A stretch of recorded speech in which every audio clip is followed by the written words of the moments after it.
안녕하세요, 트루메 카도입니다. 여러분들 지금 선물 옵션 만기, 그러니까 우리나라 말고 미국 선물 옵션 만기를 잘 보셨는지 모르겠어요. 근데 일단 미국은 지금 악재로 가득해요. 그런데 그래도 우리가 희망을 찾아야 되니까 희망을 좀 찾아볼 필요도 있다라는 거죠. 일단 좀 저희 농담으로 많이 하는 말이 있어요. 그러니까 영어로 했을 때, 그러니까 미국 시장에서 우리가 소위 이제 롱 포지션을 잡는다고 하잖아요. 그러니까 매수 포지션을 잡는 경우에, 그러니까 롱 포지션이잖아요. 근데 이거를 좀 언어 유의적으로 해서 롱 포지션이라고도 하기도 해요. 그러니까 이제 롱 포지션은 잘못된 포지션이다, 이런 얘기들을 하는데, 만약에 이게 실제로 그렇다고 그러면 우리 너무 슬프잖아. 우리 지금 주식해야 되는데. 그러니까 좀 희망을 찾아서 좀 이야기를 해보자고요. 일단 첫째로 지금 제일 먼저 미국에 지금 악재가 터진 건 일단 페덱스예요. 자, 일단 페덱스가 뭐 하는 회사냐. 그리고 일단 아직 터치펜이 안 온 관계로 좀 여러분들이 보시기에 불편할 수도 있지만 많은 이해 부탁드리고요. 일단 페덱스가 뭐 하는 회사냐, 여러분 다 아시잖아요. 페덱스는 우리나라로 따지면 쿠팡이에요. 그러니까 택배 이런 거 전문적으로 하는 업체다라고 할 수 있겠죠. 자, 그래서 이 페덱스가 뭐라고 했느냐, 야, 우리 실적 겁나 떨어졌어. 그리고 그 실적이 떨어진 거는 다른 게 아니라, 우리가 경영을 못한 게 아니라 그냥 미국 전체의 물류가 줄어들었어 라고 주장을 했어요. 자, 얼마나 줄어들었느냐. 자, 원래 EPS 예상치가 5불이었는데 3.44불이 나왔어요. 자, 어닝 쇼크죠. 거의 30% 정도 확 줄어든 거예요. 자, 이렇다는 건 뭐야? 지금 미국이 실제로 지금 경기가 안 좋을 수도 있다. 그리고 실제로 옛날에 그린스펀 같은 연준 총재 같은 경우에는 뭐 페덱스 사장한테 물어보기도 했다, 막 이런 얘기들도 있어요. 근데 물론 그게 제가 사실인지 아닌지 모르겠지만 뭐 그렇다는 얘기도 있고, 그래서 뭐 이런 저런 이유로 이 페덱스 이슈가 리스크로 부각이 된 거죠. 자, 그러면서 어떻게 됐느냐, 우리 이게 중요한 게 아니잖아. 우리 지수 시장을 봐야 되잖아요. 그래서 지수 시장을 쓱 보니까 나스닥이 굉장히 많이 빼고 시작했어요. 얼마나? 거의 뭐 한 200포인트 정도 뺀 거죠. 200포인트를 빼고 시작을 했는데, 근데 결국 어떻게 됐다? 결국 다 말아 올리고 끝냈다. 야, 이런 거는 결국 좋은 거 아니야? 라고 생각을 하실 수도 있어요. 그런데 우리 좀 한번 잘 생각을 해보자고요. 자, 미국이 마냥 선물 옵션 만기일인데 마냥 빼는 게 애초에 가능했을까요? 거의 불가능했을 거예요. 그래서 이 정도로 뺐다라는 거는 반등을 우리가 고려할 만했다. 거기다가 제가 예전에 CPI나 PPI에 대해서 얘기를 했었는데, CPI나 PPI 말고도 우리가 봐야 되는 지수가 하나 더 있어요. 그때도 제가 말씀을 드렸었던 것 같은데, 미국은 이제 미시간대라는 학교에서 소비자 심리 지수에 대해서 평가를 하는데, 이게 나쁘지 않았다. 기대치 대비해서 둘 다 선방했다. 그래서 어떻게 된다? 결국 이거 우리가 생각한 것만큼의 지옥은 아닌 것 같다 라는 이야기가 나오면서 반등을 한 거예요. 그래서 이 반등은 결국은 진짜 극히 기술적인 반등 수준일 거라는 거죠. 자, 그런데 저는 이제 소위 말하는 우리 롱충이로서, 그러니까 저는 시장 상승을 항상 보고 있는 사람인데, 자, 저는 이제 소위 말하는 롱충이로서 저는 이제 시장 이제 바닥 온 거 같은데 반등 한번 세게 주지 않을까? 저 이때 이 상승도 줄 것 같은데 라고 하면서 얘기를 했었죠. 물론 이때도 반등을 줄 것 같다라고 생각을 했는데 그거보다 조금 더 빼긴 했어요. 그런데 어쨌든 지금 여전히 바닥 근처라는 거. 그래서 이 전체적인 파동으로 보면요, 반등을 줘야 되는 위치이긴 해요. 위치적으로, 기술적으로 봤을 때 반등을 줘야 되는 위치에 와 있긴 해요.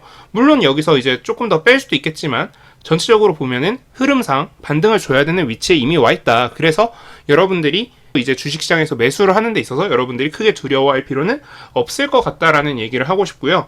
그리고 페덱스 같은 경우에서도, 그러니까 지금 제가 악재 깨부시기를 계속 해드려야 되는데, 지금 페덱스 같은 경우에도 굉장히 강한 악재잖아요. 굉장히 강한 악재로 받아들여질 수 있는 이슈예요. 그런데 우리 한 가지 좀 잘 생각해 봐야 될 거는, 자, 물류가 항상 모든 거의 중심일까요?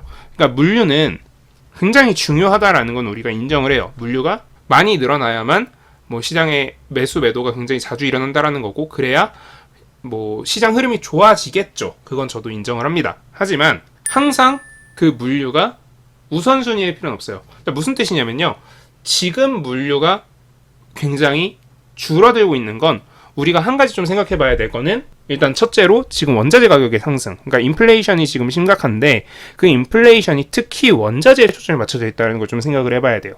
원자재를 많이 운송을 하고 있는 상황에서 그 원자재가 가격이 계속 올랐다? 원자재의 소비를 줄여야 된다. 그리고 가공품은 옛날에 사준 원자재를 가공해서 팔고 사고 하는 거란 말이에요.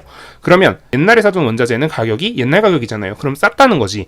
그리고 지금 가공품들은 여전히 옛날 물가예요. 자, 즉 원자재 가격이 지금 충분히 높아진 상태였다가 지금 조금씩 내려오고 있는 상황인데, 이 상태에서는 이 물가라던가 이런 것들이 조금 안정화가 되기 시작할 수도 있어요. 그렇기 때문에 우리는 이 페덱스 악재를 단순하게 악재로 생각할 게 아니라 과연 이게 왜 이렇게 됐을까? 이런 것들도 조금 생각을 해볼 필요가 있다라는 거죠. 거기다 추가적으로 또 뭐예요? 결국 물류는 유가에 연동이 돼요. 왜? 물류 가격은 동일한데 유가가 상승을 한다라고 하면 순이익은 당연히 줄어들 수밖에 없잖아요. 자, 근데 유가 어땠어요? 유가 엄청나게 상승했죠. 인건비 어땠어요? 인건비 엄청나게 상승했죠. 결국 페덱스의 어닝 쇼크는 예정되어 있었다. 그래서 이미 그거에 대한 반영은 이미 끝나 있다. 거기다 추가적으로 또 뭐예요? 페덱스 자체가 S&P나 이런 데 영향을 주는 것도 생각을 해봐야겠죠. S&P 전체 대비 페덱스가 차지하는 비율은 3% 정도 되고요. 페덱스의 주가는 20%가 빠졌습니다.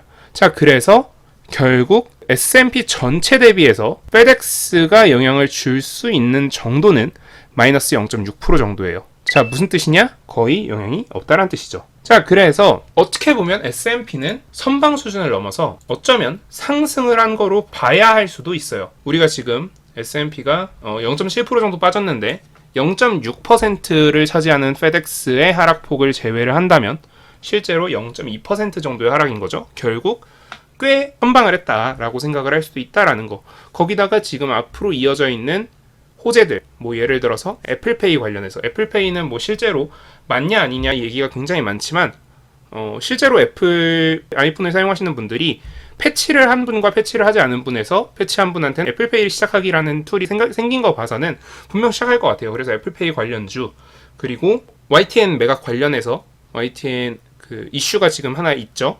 그거 관련해가지고 한국 경제가 지분 취득 공시를 했어요. 그러면 이 YTN 관련 공기업의 민영화 관련된 뭐 이런 몇 가지 이슈들이 있는 개별 테마주들이 있기 때문에 우리는 마냥 좌절하고 있을 만한 상황은 아니다. 결국 우리가 수익을 낼 수 있는 모델은 분명히 있고 전체 시장에 돌아설 가능성마저 남아있다 라고 얘기를 하면서 오늘 영상 마무리하도록 하겠습니다.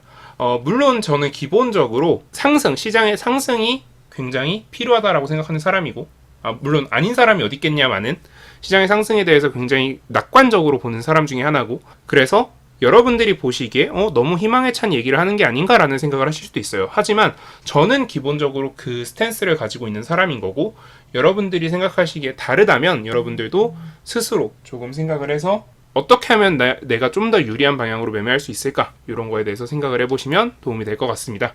네, 감사합니다. 지금까지 트레이딩룸의 카드였고요. 오늘 영상 도움되셨다면 구독, 좋아요, 알람 설정 부탁드립니다. 감사합니다.